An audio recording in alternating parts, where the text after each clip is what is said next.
नमस्कार दोस्तों, स्वागत है आप सबका आपके अपने YouTube channel education hub by Vivek sir में। ये इन्वायरमेंट स्टडीज का पार्ट 3 है, तीसरा भाग है। इसमें भी हम 20 क्वेश्चन देखेंगे। इसके पहले के भी भाग में पार्ट 1 और पार्ट 2 में हमने 20-20 क्वेश्चन देखे थे। आइए देखते हैं।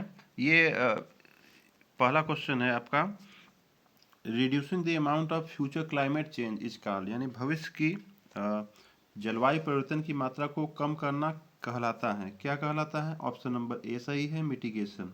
आप सभी जानते हैं इस प्रकार के जो मैं वीडियो बना रहा हूँ, जो स्नातक स्तर पे है, एनवायरनमेंट का पेपर उसके लिए है, और साथ ही साथ विभिन्न परीक्षाओं में भी एनवायरनमेंट स्टडीज का क्वेश्चन पूछा जाता है, उसके लिए है।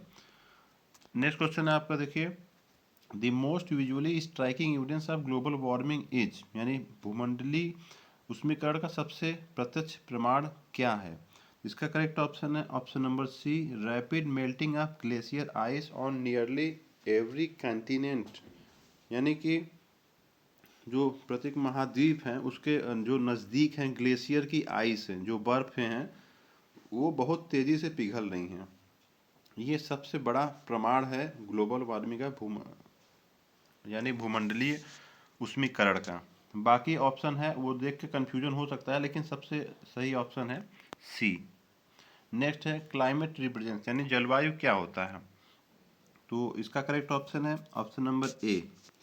जलवायु क्या होता है? The long term average weather, यानी दीर्घकाल के लिए जो औसत वहाँ की औसत मौसम है, एंड इट्स स्टेटिस्टिकल वेरिएशन, और उसके सांख्यिकी रूप में थोड़ा बहुत जो वेरिएशन होता है, चेंजेज आते हैं, उस निश्चित क्षेत्र के लिए बात हो रही है। एक निश्चित क्षेत्र के लिए एक जो दीर्घकाल के लिए औसत मौसम होते हैं, और उसमें थोड़ा बहुत वेरिएशन होता है, वो उसकी जलवायु कहलाती है। नेक्स्ट क्वेश्चन है, देखिए, greenhouse effect refers to, यानी हरित गृह प्रभाव दर्शाता है, ये किस चीज़ को शो करता है?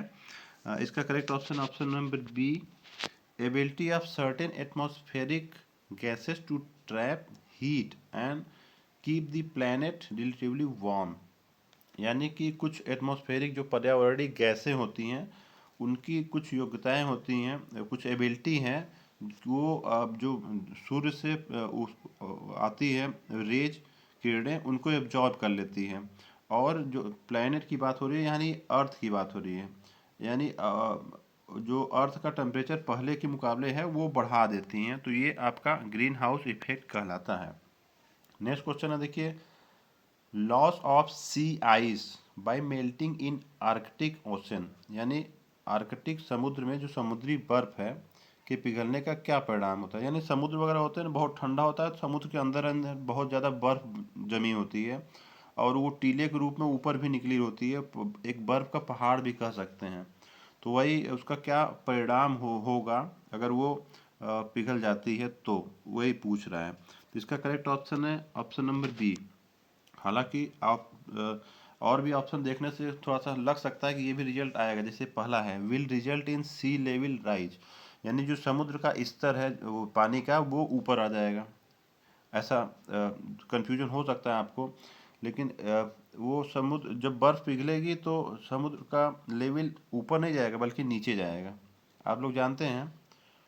इनफैक्ट वो लेवल बरकरार रहेगा, क्योंकि वो बर्फ़ का और वो जो वेट होता है उसके अकॉर्डिंग होता है। आप साइंस साइड वाले इस तरफ को, इस चीज़ को अच्छी तरह से समझते होंगे। सी देखिए, will result in cooler temperature in Arctic, यानी आर्कटिक का जो टेम्परेचर है वो और भी ठंडा हो जाएगा। तो ये ऐसा भी नहीं होगा। करेक्ट ऑप्शन बी ही है, may result in positive feedback that amplifies global warming, मतलब इस तरह का घटना होने से पता चलेगा कि वो ग्लोबल वार्मिंग हो रहा है। नेक्स्ट क्वेश्चन है, देखिए, which are the following gas does not contribute to the global warming, यानी निम्नलिखित में से कौन सी गैस भूमंडलीय उष्मीकरण के लिए उत्तरदायी नहीं है? तो इसका करेक्ट ऑप्शन है ऑप्शन नंबर डी, एसिटिलीन, यानी एसिटिलीन से अर्थ का टेम्परेचर नहीं बढ़ेगा, बाकी मीथेन, कार्बन डाइऑक्साइड और सल्फर से बढ़ता है। नेक्स्ट क्वेश्चन है, देखिए, energy source that do not increase carbon emission include, निम्नलिखित में से कौन ऊर्जा स्रोत कार्बन उत्सर्जन में वृद्धि नहीं करता है? कौन सा है? सोलर सेल है, सोलर सेल है सर, सोलर सेल है, विंड मिल्स है, ये ध्यान दीजिएगा, और सी है न्यूक्लियर पावर प्लांट्स। तीसरा है करेक्ट ऑप्शन है, न्यूक्लियर पावर प्लांट से कार्बन उत्सर्जन नहीं होता, और बाकी दोनों से होता है। हालांकि यहाँ थोड़ा सा कंफ्यूजन आपको हो सकता है, ऑप्शन नंबर डी आप टिक करके आएंगे, लेकिन यहाँ सोलर सेल्स लिखा है और विंड मिल्स लिखा हुआ है, ये ध्यान दीजिएगा। नेक्स्ट क्वेश्चन है, how does climate change effects human health, यानी कि जलवायु परिवर्तन किस प्रकार मानवीय स्वास्थ्य को प्रभावित करता है। तो इसका करेक्ट ऑप्शन है option number D, all of the above. यानी कि जो जलवायु परिवर्तन होगा तो हमारे ऊपर, हम लोगों पे क्या प्रभाव पड़ेगा, by increasing illness such as heart, heat stress, जो आप लोगों की बीमारी बढ़ेगी, जो हीट स्ट्रेस होता है, ज़्यादा टेम्परेचर, गर्मियों में आपने देखा होगा सूर्य का तापमान बहुत ज़्यादा बढ़ जाता है तो दिक्कत आती है, और हार्ट से संबंधित, किडनी से संबंधित डिजीज हो जाती है। दूसरा है रेस्पिरेटरी डिजीज, यानी कि श्वसन संबंधी बीमारियां हो जाएंगी, और तीसरा देखिए इंसेक्ट, ये डेंगू वगैरह फीवर बढ़ेगा इस तरह से। तो इसलिए correct option option number D है। नेक्स्ट क्वेश्चन है, देखिए which are the following do you think has the least impact of climate change in forest, यानी निम्नलिखित में से किस पर जलवायु परिवर्तन का जंगल में सबसे कम प्रभाव पड़ेगा। तो इसका करेक्ट ऑप्शन है option number C, loss of forest based employment, यानी अगर क्लाइमेट चेंज होता है तो जंगल पे जो बेस्ड एम्प्लॉयमेंट है, रोजगार है, उस पर सबसे कम प्रभाव पड़ेगा। बाकी लॉस ऑफ बायोडाइवर्सिटी तो हो ही जाएगा, जो जैव विविधता है वो खत्म हो जाएगी। अल्टर्ड फॉरेस्ट प्रोडक्टिविटी, यानी जो जो वनों का जो उत्पादकता है वो खत्म हो जाएगा, और पहला भी इस तरह से खत्म हो जाएगा। ऑप्शन नंबर सी सही है। नेक्स्ट क्वेश्चन है, देखिए dot dot dot is the artificial modification of Earth climate system through two primary ideologies, solar radiation management यानी SRM and carbon dioxide removal CDR, यानी SRM और CDR के द्वारा पृथ्वी के जलवायु परिवर्तन में कृत्रिम सुधार क्या कहलाता है। ये प्रयास कर रहे हैं कि ये सुधार करने का, वही ग्लोबल वार्मिंग रोकने का प्रयास कर रहे हैं, तो इसको कहते हैं ऑप्शन नंबर डी सही है, ऑप्शन नंबर बी जियो इंजीनियरिंग, इसको भू अभियांत्रिकी बोलते हैं।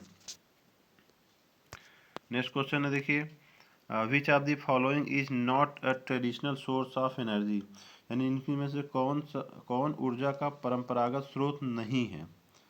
तो परंपरागत स्रोत नहीं है तो ऑप्शन नंबर डी सही है, एटम एनर्जी, अणु ऊर्जा। बाकी परंपरागत तो नहीं, लेकिन फिर भी जैसे पर बहुत ज़्यादा ट्रेडिशनल देखेंगे तो वही वुड है, लकड़ी से जलाते हैं और कोयले से जलाते हैं। बाकी सोलर, विंड और टाइडल तो इसका भी प्रयोग काफ़ी सालों से हो रहा है, तो इसलिए ट्रेडिशनल सोर्स नहीं है कहेंगे तो ये करेक्ट ऑप्शन डी होगा। नेक्स्ट क्वेश्चन है, देखिए by which poison Minamata disease spread on the bank of sea in Japan, यानी जापान के समुद्र तट के निकट लोगों में मिनीमाता बीमारी किस विषाक्त के कारण हुई थी। तो इसका करेक्ट ऑप्शन है ऑप्शन नंबर ए, मरकरी। ये क्वेश्चन बहुत बार पूछा है कई एग्जाम में, यानी पारा के कारण ये डिजीज हुई थी Minamata. Next question, in which form plant takes nitrogen, यानी ये मोस्ट इंपॉर्टेंट क्वेश्चन है, बहुत से एग्जामों में पूछा है, पौधे नाइट्रोजन को किस रूप में ग्रहण करते हैं। ये साइंस साइड वाले बहुत लोग जानते होंगे, ऑप्शन नंबर सी सही है, नाइट्रेट, यानी नाइट्रेट के रूप में नाइट्रोजन ग्रहण करते हैं पौधे। When tiger project started in India to protect tigers, Bharat में बाघ संरक्षण है तो टाइगर प्रोजेक्ट की शुरुआत कब हुई। इसका करेक्ट ऑप्शन है option number A, 1972। Option number A 1972, I repeat. अब देखिए इस तरह के क्वेश्चन, जो भी क्वेश्चन आए हैं हमने देखा है तो ऑप्शन में यही दिया हुआ है 1972, लेकिन एक्चुअल में देखिए पहला जो टाइगर प्रोजेक्ट शुरू किया गया था जिम कॉर्बेट नेशनल पार्क था, उसमें ये टाइगर प्रोजेक्ट शुरू किया गया था उसको संरक्षण देने के लिए, तो ये 1973 में शुरू किया गया था, लेकिन ऑप्शन के अकॉर्डिंग 1972 ही होगा, क्योंकि कुछ कई एग्जामों में मैंने देखा ये 1972 ही देता है।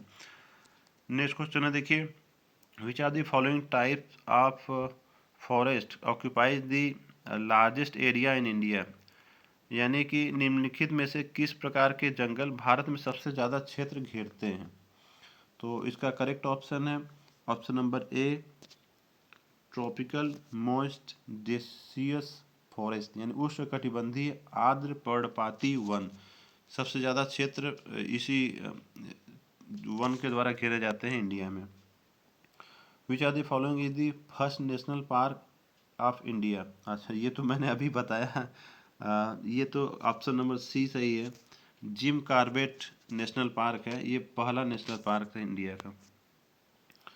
नेक्स्ट क्वेश्चन है, name the forest in which teak is the most dominant species, यानी इनमें से किस जंगल में टीक जाति के पौधे सबसे प्रधान रूप में सबसे अधिक मात्रा में पाए जाते हैं?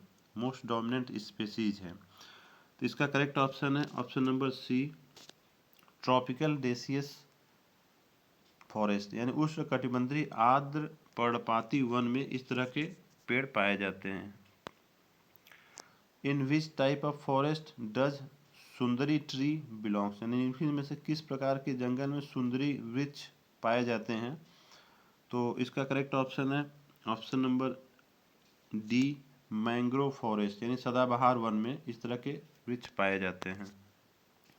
नेक्स्ट क्वेश्चन है, red data book provides data on, यानी रेड डाटा बुक जानकारी प्रदान करता है किस चीज़ का?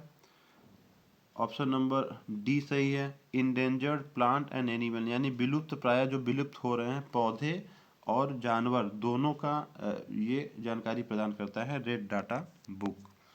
नेक्स्ट क्वेश्चन है, देखिए, which part of the Himalaya are covered with the dense forest, यानी निम्नलिखित में से हिमालय के कौन से भाग में घने जंगल पाए जाते हैं? तो इसका करेक्ट ऑप्शन है ऑप्शन नंबर सी, ईस्टर्न, यानी पूर्वी भाग जो है हिमालय का वहाँ पे घने जंगल पाए जाते हैं। आई होप आज का प्रयास हमें आप सबको अच्छा लगा होगा। अगर आपको अच्छा लगा हो तो लाइक और शेयर ज़रूर कीजिएगा। Thank you all.